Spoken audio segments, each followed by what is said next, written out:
July 16, 1989, Wembley Stadium. 80,000 people watched as a drunk backup dancer stumbled onto the stage during Billie Jean and challenged Michael Jackson to a dance battle in front of the entire world. What happened next became the most legendary, unscripted moment in concert history. But the real story behind that night has never been told until now. Before we dive into this incredible story, make sure you hit that subscribe button, give this video a thumbs up, and let me know in the comments what you think you would have done in Michael's situation. Trust me, you're not prepared for how this story ends. Now, let's uncover the truth. The Bad World Tour was at its absolute peak in the summer of 1988. Michael Jackson was performing night after night to sold-out stadiums across Europe, delivering what many consider the greatest live performances of his career. But behind the scenes, tensions were building that would explode on that unforgettable night at Wembley Stadium. It started 3 weeks earlier in Paris. Lavelle Smith Jr., one of Michael's most talented backup dancers, had been acting strange. Lavelle was a phenomenal performer, handpicked by Michael himself for his incredible ability and stage presence. He'd been with the tour since the beginning, earning Michael's trust and respect through months of flawless performances. But something had changed in Paris. The crew noticed Lavelle drinking heavily after shows. At first, it seemed like normal tour behavior. The adrenaline after performing for massive crowds needed an outlet. But Lavelle's drinking was different. He was bitter, angry about something that nobody could quite understand. He started making comments about being overshadowed, about deserving more recognition, about proving he was just as good as Michael Jackson himself. Michael tried to reach out. Those who were there remember seeing him pull Lavelle aside for private conversations. Michael had always been protective of his dancers, treating them like family rather than employees. But Lavelle was spiraling into something dark, and Michael's attempts to help only seemed to make things worse. The warning signs were obvious in hindsight. During rehearsals in Munich, Lavelle had started improvising, throwing in moves that weren't part of the choreography. He would extend his solos, sometimes dancing for an extra 30 seconds while Michael waited patiently for him to return to the planned routine. The other dancers were nervous, but Michael kept giving Lavelle chances, hoping his friend would work through whatever was troubling him. By the time they reached London, Lavelle was barely holding it together.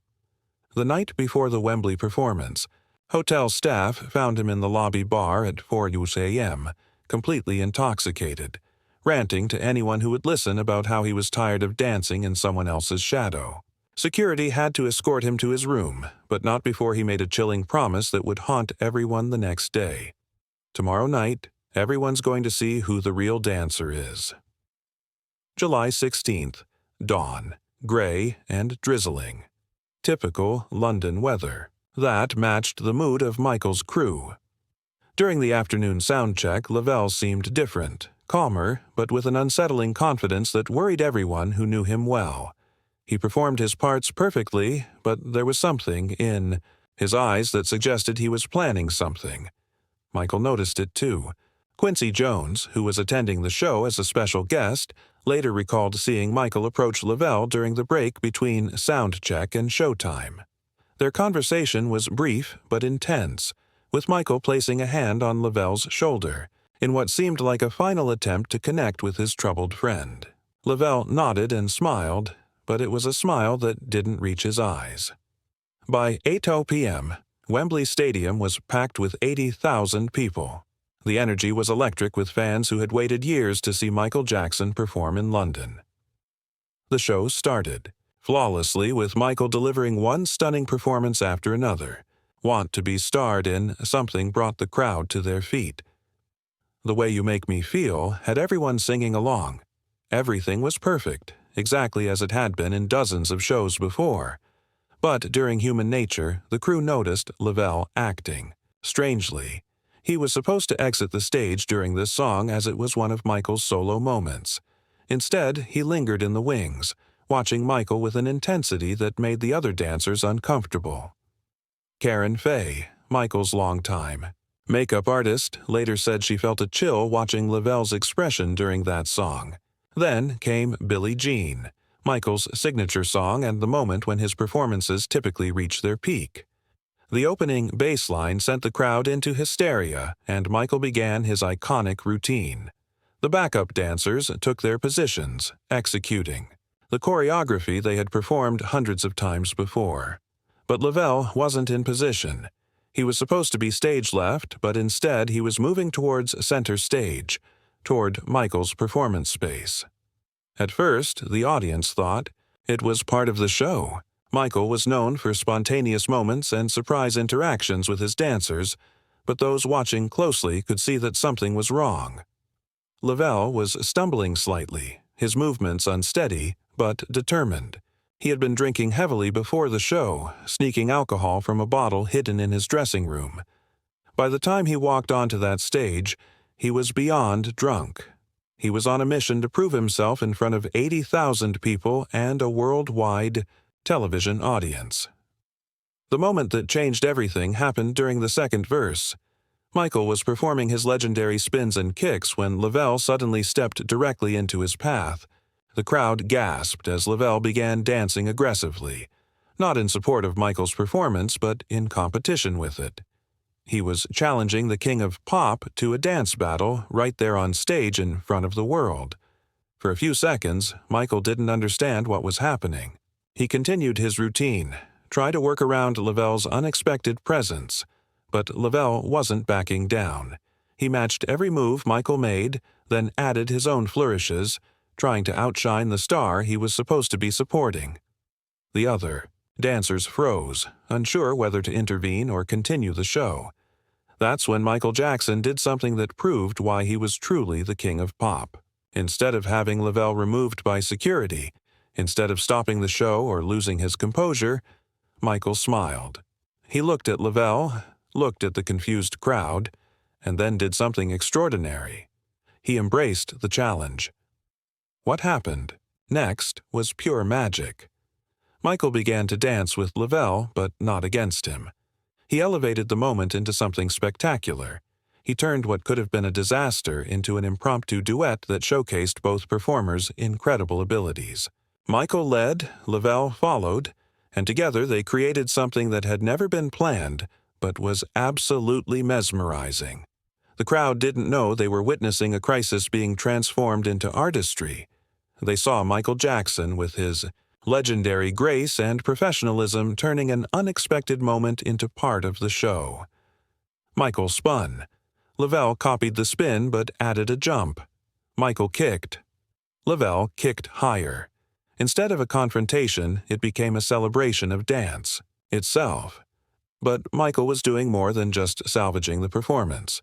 He was saving Lavelle's career and possibly his life. By embracing the challenge instead of rejecting it, Michael gave Lavelle the recognition he was desperately seeking while maintaining control of the situation. It was an act of incredible compassion disguised as entertainment. The musical climax arrived, and Michael knew he needed to end this gracefully. As the song reached its peak, he executed a perfect moonwalk, sliding backward while maintaining eye contact with Lavelle. It was a clear signal. This was still Michael's show, but Lavelle had been heard. Lavelle understood. He stopped dancing, took a bow, and walked off stage to thunderous applause. The crowd erupted. They had just witnessed something they knew was special, even if they didn't understand exactly what had happened. Michael finished Billie Jean alone as it was supposed to be performed, but the energy in the stadium had changed. Everyone knew they had seen something unrehearsable, something that could never happen again. Backstage was chaos. Tour managers were furious. Security was confused about why they hadn't been called to remove Lavelle. The other dancers were in shock, but Michael was calm. He found Lavelle in his dressing room, sat down beside him, and had a conversation that lasted until well after midnight. Nobody knows exactly what Michael said to Lavelle that night, but the transformation was immediate and permanent. Lavelle never drank before a show again. He became one of Michael's most loyal and professional performers, staying with him for the rest of the bad tour and beyond. Years later, Lavelle would say that Michael's response to his challenge that night saved not just his career, but his life. The footage of that night became legendary among Michael Jackson fans, though the full story was never revealed until decades later. Bootleg recordings circulated showing the unexpected duet, with fans debating whether it was planned or spontaneous. Michael never publicly discussed the incident, protecting Lavelle's reputation and privacy even as speculation grew. What made Michael's response so incredible wasn't just his dancing ability. It was his emotional intelligence and leadership under pressure. In a moment when any other performer might have panicked, called for help, or stopped the show, Michael chose to transform crisis into art. He saw a troubled friend crying out for recognition and found a way to give him that recognition without destroying the show or embarrassing anyone involved. The other dancers never forgot what they witnessed that night. They saw their leader handle an impossible situation with grace, creativity, and compassion. It became a defining moment for the entire tour, proving that Michael Jackson wasn't just an incredible performer. He was an extraordinary human being who could turn even the most difficult challenges into moments of beauty. The incident also revealed the intense pressure that backup dancers faced on Michael's tours.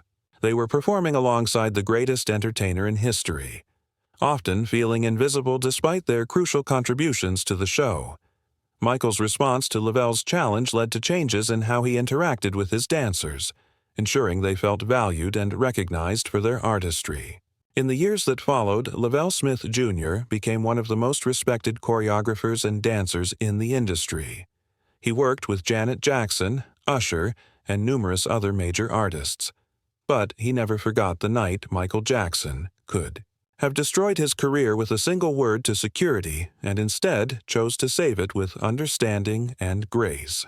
The 1988 Wembley performance became one of the most bootlegged concerts in history, partly because of this legendary unscripted moment. Fans were there still talk about the electricity in the air, the sense that they had witnessed something repeatable. Many say it was the greatest live performance they ever saw, not just because of Michael's plan artistry, but because of his spontaneous humanity. Michael Jackson proved that night that true greatness isn't just about talent or preparation. It's about how you respond when everything goes wrong. He showed that a real king doesn't crush challenges to his authority. He transforms them into opportunities to demonstrate why he deserves that authority in the first place. The drunk backup dancer who challenged Michael Jackson that night thought he was going to prove he was just as good as the king of pop. Instead, he helped prove that Michael Jackson was even greater than anyone had imagined, not just as a performer, but as a leader, a friend, and a human being who could turn even the most difficult moments into magic. This incredible story shows us why Michael Jackson was truly the king of pop, not just for his talent, but for his grace under pressure and his ability to turn any moment into magic. If this story gave you chills, like it gave me, make sure to hit that subscribe button and the notification bell so you never miss another Behind the Legend episode. Give this video a thumbs up if you're amazed by Michael's incredible response to this crisis, and let me know in the comments what you think you would have done in his situation. Share this with any Michael Jackson fans who need to hear about the night the King of Pop proved his greatness went far beyond just entertainment. Until next time, keep the legend alive.